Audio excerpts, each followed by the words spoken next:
It took us a total of 32 hours to get to Harare from LA. After a much-needed overnight rest in Harare, we flew here to Kariba, our jumping-off place on our way to Rukamachi Camp.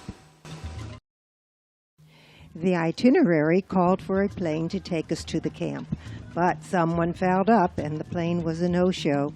So instead, we were treated to a 2-hour van ride over the Zambezi Escarpment, followed by a 1-hour boat ride up the Zambezi River.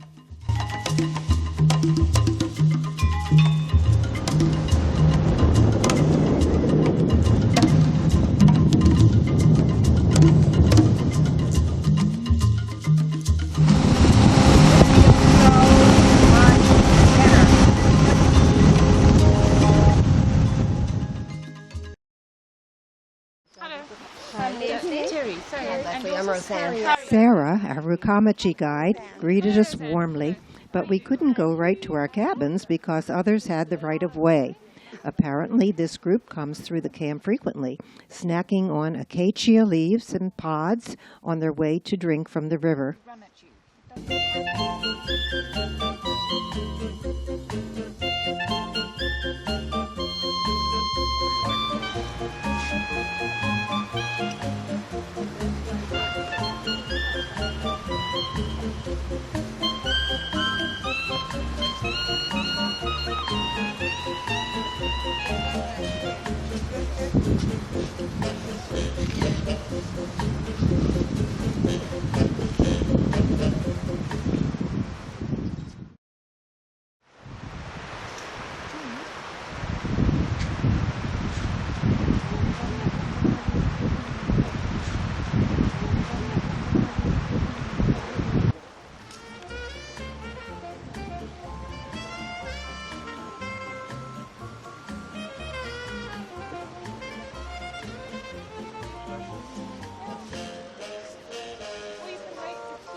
Late in the afternoon, we stop, get out of the vehicle, stretch our legs, and enjoy a snack as we watch the sun go down. This pleasant ritual, appropriately called a sundowner, is the traditional way to end the afternoon game drive, and something we came to look forward to every day.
The sad-looking jackal is probably suffering from the mange, or its African equivalent.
Roy, our guide, tells us this is a mating pair.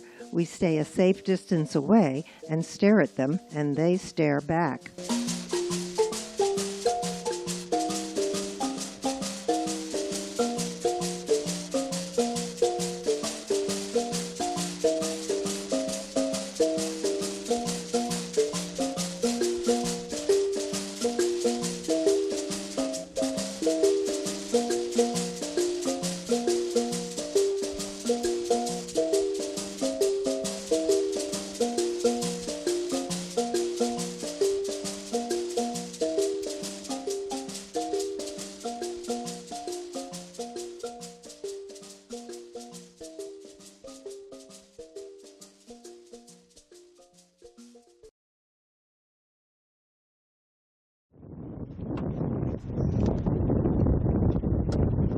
Our first encounter with hunting lions.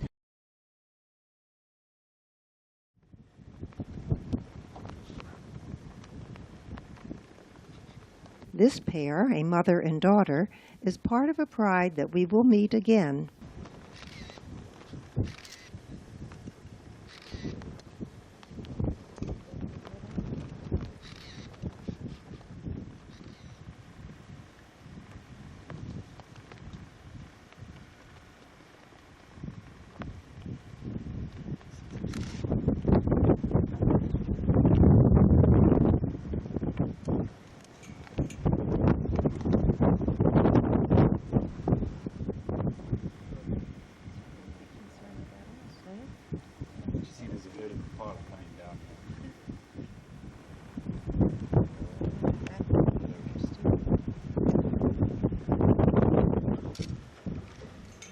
The guides call the mother tuftless because somewhere along the way she's lost the tip of her tail.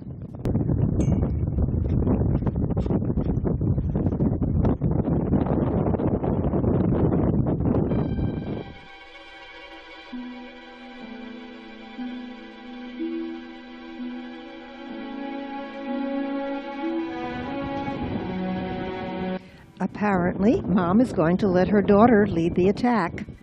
Perhaps we're witnessing a training session.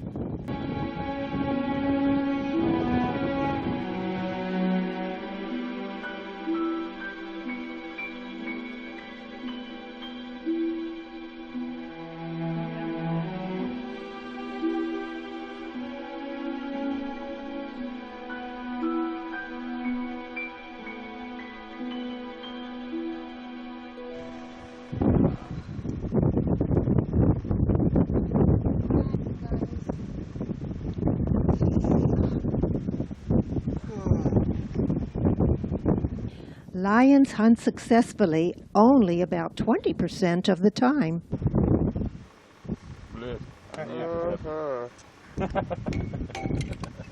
No way. Too quick. You should have waited for more of it to come out. Gotta see the whites in their eyes. Too early for lunch.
the evening, after this game drive, I finally got to give my hair a much-needed washing. There being no electric outlets in our cabin, I was directed to a small, nearby electrically lit gazebo. I plugged in and was happily drying away when Sarah came by and informed me that there was a lion in camp and would I be, quote, careful going back, end quote. Thanks, I will, I said, only to realize a minute later that A, there was a stretch of open lawn between me and our cabin, and B, I wasn't about to go out in the dark alone with a lion around. So I waited in the gazebo till Sarah came back, told me that the lion had left the premises, and escorted me back to the cabin.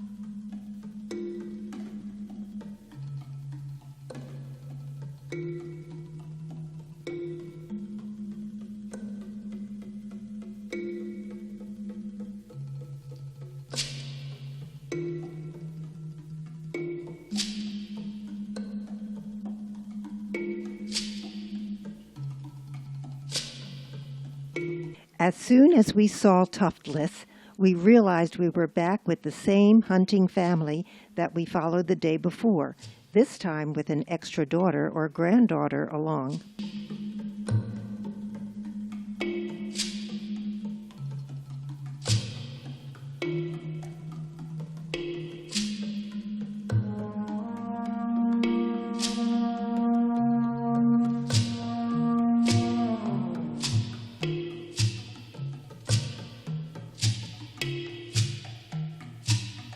We followed them for a while until they settled into a shady spot for what we assumed would be their afternoon siesta.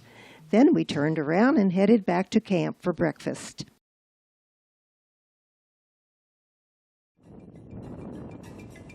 On the way, we came across these impalas.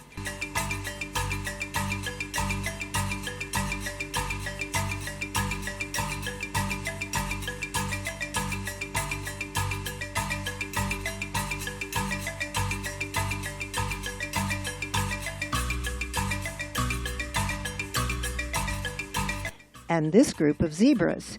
Sarah, who was with us, immediately realized that the zebras were headed in the direction of the lions and suggested that we turn around and follow them, which we did.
We gave chase, but lost sight of them for a few minutes.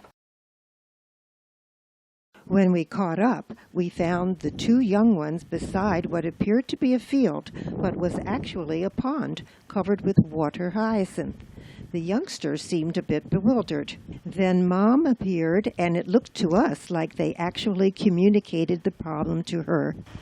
At which point, Sarah figured out what was happening and told us that one of the zebras had most likely fallen in the pond and drowned, and that the lions were trying to figure out a way to get to it. Knowing how much cats hate getting wet, we could only watch fascinated as they tried.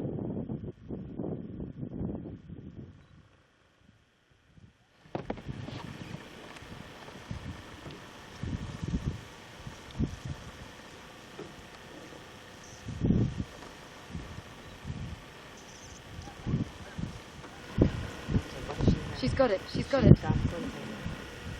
She's got it. Look, there's the ear. Can you see the ear? Yes. Goes. And the nose. Yeah, but she At this point, we reluctantly went back to camp for breakfast, but decided to come back afterwards to see if they could get the zebra up on dry land.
The canoe ride was lovely and tranquil right up to the last few minutes, at which point I found myself suddenly struggling to stay afloat under a capsized canoe in a crocodile-infested river. Turns out that while approaching the landing pier, my canoe hit a submerged tree and overturned. A motorboat from camp came to the rescue, but I lost both our cameras and my binoculars. An unexpectedly thrilling ending to an exciting day. On our final night in Zimbabwe, we were kept awake by a native ritual across the river in Zambia, which featured loud drum beats that lasted till dawn. Nevertheless, we were up early the next morning, eager to get to Zambia, and the second chapter of our adventure in southern Africa.